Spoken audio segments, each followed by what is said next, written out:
Stock market crash বা share market crash আমরা যাকে এক্স্যাক্টলি কিন্তু বলে থাকি, সেটা কি এক্স্যাক্টলি আমাদের লস, নাকি এক্স্যাক্টলি একটা বিরাট বড় অপরচুনিটি, একটা বিরাট বড় রকমের ওয়েলথ ক্রিয়েট করার জন্য? নমস্কার বন্ধুরা, আমাদের চ্যানেলে আপনাদেরকে অনেক অনেক স্বাগত।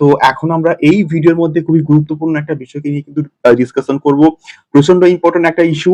অনেকে আমি দেখি যে মার্কেট যখন ক্র্যাশ করে, মার্কেট যখন ফল করে, তখন প্রচুর অডিয়েন্স বা প্রচুর আহ, মানে সাধারণ মানুষ বা রিটেল ইনভেস্টর আমরা যাকে বলি, তারা কিন্তু মার্কেট ছেড়ে বেরিয়ে যায়।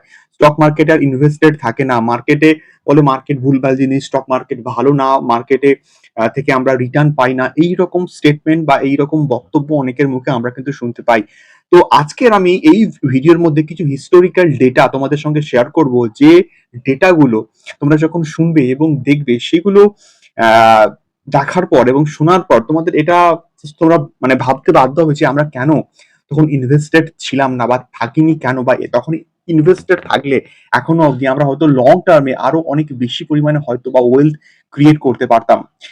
তো আজকের ভিডিওটা প্রচন্ড কিন্তু ইম্পর্টেন্ট হচ্ছে, এবং ভালো লাগলে অবশ্যই কিন্তু লাইক করবেন এবং কমেন্ট বক্সে কিন্তু কমেন্ট করে শেয়ার করবেন আপনাদের বহুমূল্য মতামত, এবং তার সঙ্গে সঙ্গে অবশ্যই নতুন হলে একটুখানি আমাদেরকে সাপোর্ট করবেন সাবস্ক্রাইব করে। আমি দেখছি অনেক অনেক অডিয়েন্স কিন্তু সাবস্ক্রাইব না করে কিন্তু জাস্ট বেরিয়ে যাচ্ছে। প্লিজ প্লিজ একটুখানি আমাদেরকে সাপোর্ট করবেন এরকম ফাইন্যান্সিয়াল অ্যাডভাইস, শেয়ার মার্কেট বা স্টক মার্কেট বা মিউচুয়াল ফান্ড সংক্রান্ত এক্সক্লুসিভ এবং ইনফরমেটিভ ভিডিওস গুলো পেতে গেলে।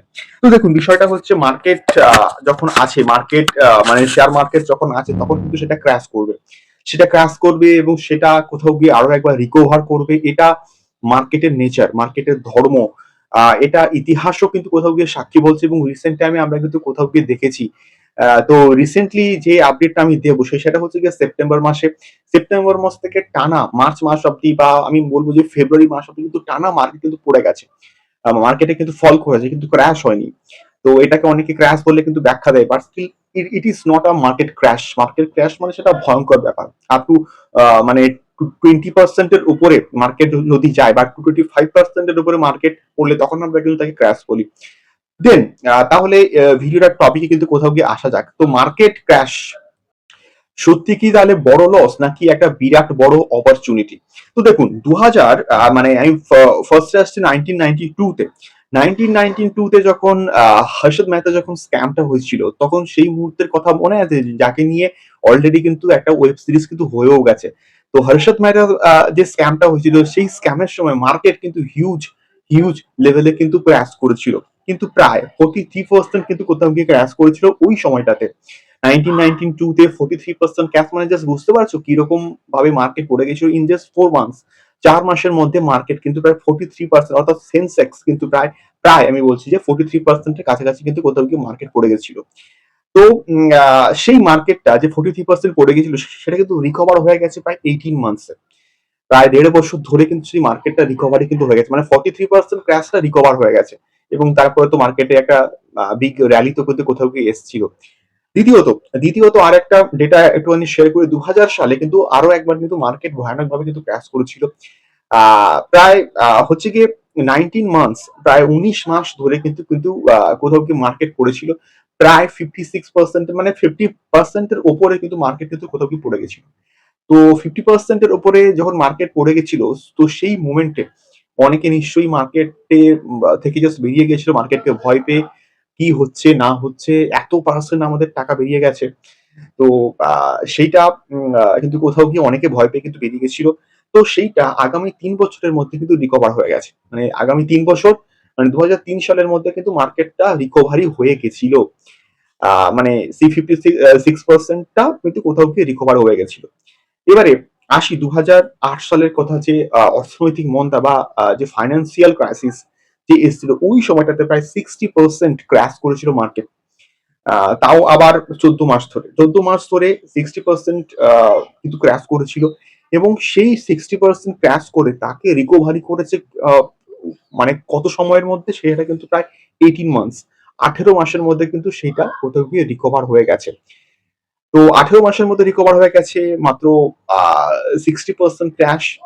এবার এর মাঝখানে 2014-15 সালেও কিন্তু হালকা ফুলকা মার্কেটে কিন্তু ক্র্যাশ এসেছিল, এবং সেটাও কিন্তু খুবই কম সময়ের মধ্যে রিকভার হয়ে গেছিল।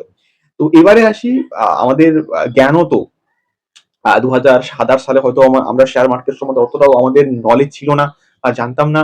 2020 সালে তো অ্যাটলিস্ট জানতাম। 2020 সাল থেকে অনেকে ইনভেস্ট করা কিন্তু বা তার ইনভেস্টিং জার্নি কোথাও গিয়ে কিন্তু শুরু করেছিল। 2020 সালে আ আ কিন্তু ডিউরিং কোভিড বা কোভিড-19 এর সময় বা করোনা ভাইরাস আমরা যাকে বাংলাতে পাতি বাংলা ভাষাতে বলছি।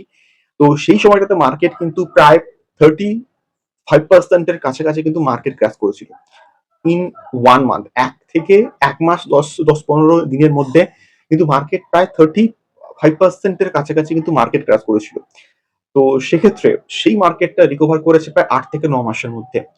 ৮ থেকে ৯ মাসের মধ্যে সেই 35% ক্র্যাশটা রিকভারি হয়ে বিরাট একটা কিন্তু র‍্যালি দিয়েছিল। এটা আমার প্রত্যেকের জ্ঞানত এবং আমার চোখের সামনে কিন্তু কোথাও গিয়ে দেখা। প্রায় গত ৪-৫ বছর ধরে আমি কিন্তু কোথাও গিয়ে ইনভেস্টেড আছি। আ সেটা স্টকস ইনভেস্ট কিন্তু আগে করতাম। বাট এখন কিন্তু স্টকস ইনভেস্ট করি না। এখন আমি কিন্তু মিউচুয়াল ফান্ডে কিন্তু কোথাও গিয়ে মেক্সিমাম যে ইনভেস্টমেন্ট তা কিন্তু করি। তো তার অনেকগুলো কারণ আছে। আপনারা চাইলে আমি কিন্তু ভিডিও করে বলতেও পারি। তো দেখুন এই যে হিস্টোরিক্যাল ডেটা যেগুলো আমি শেয়ার করলাম এই এতক্ষণ ধরে এই হিস্টোরিক্যাল ডেটা থেকে আপনারা কি জানতে পারলেন? প্রথম কথা একটা জিনিস জানতে পারলেন যে মার্কেটে ক্র্যাশ আসবে, মার্কেট পড়বে, মার্কেটে রিসেশন আসতে পারে। আ এবং সেই মার্কেট যখন পড়বে বা মার্কেট যখন ক্র্যাশ করবে তখন সেই মুহূর্তে মার্কেটের রিসেশন এর সময় যদি মার্কেট ছেড়ে প্রচুর অনেকে যদি ভয় পেয়ে বেরিয়ে চলে যায়, তাহলে সেক্ষেত্রে সেটা হবে তার বিরাট বড় লস।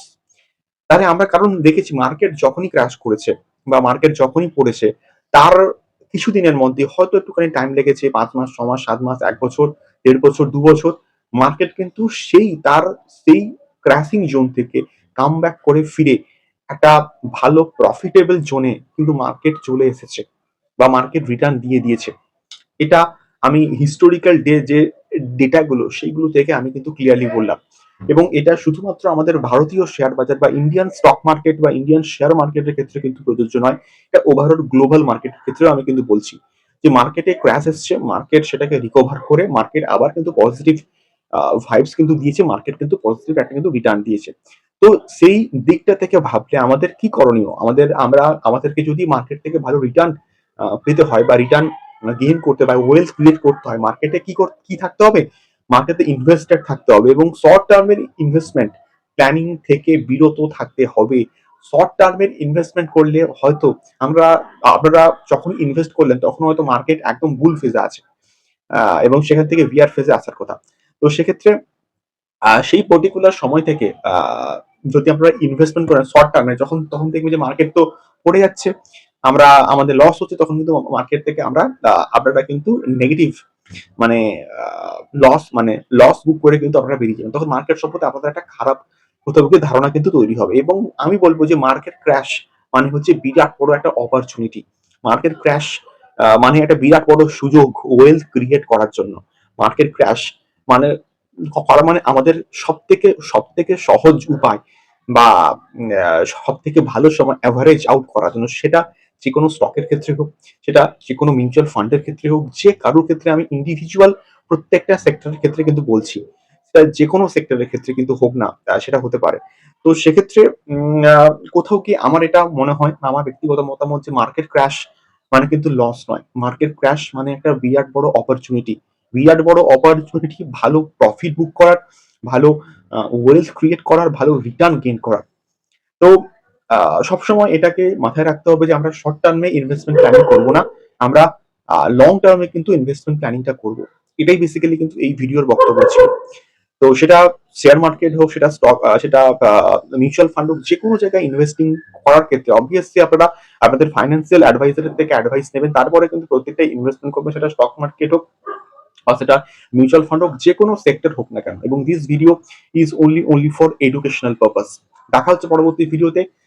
ফাইন্যান্সিয়াল ফ্রিডম নিয়ে আপনারা যদি ভিডিও চান তাহলে কিন্তু অবশ্যই আমি কিন্তু ভিডিও নিয়ে আসবো এবং তার সঙ্গে কিন্তু স্টক মার্কেট এবং মিউচুয়াল ফান্ডস সংক্রান্ত এরকম ইনফরমেটিভ ভিডিওস গুলো পেতে গেলে অবশ্যই কিন্তু আমাদের চ্যানেলটিকে সাবস্ক্রাইব করে আমাদের সঙ্গে থাকতে হবে এবং আমি আরো একবার কিন্তু রিপিট করবো যে this video is only for educational purpose. এবং আপনারা যেকোনো ইনভেস্টিং জার্নি শুরু করার আগে অবভিয়াসলি আপনাদের ফাইন্যান্সিয়াল অ্যাডভাইজার থেকে অ্যাডভাইস নিয়ে তারপরে প্রত্যেকটা ইনভেস্টমেন্ট কিন্তু শুরু করতে পারেন। দেখা হচ্ছে পরবর্তী ভিডিওতে stock market, share market, mutual funds এবং ফাইন্যান্স সংক্রান্ত আরো অনেক অনেক ইনফরমেটিভ ভিডিওস নিয়ে। Till then, tata.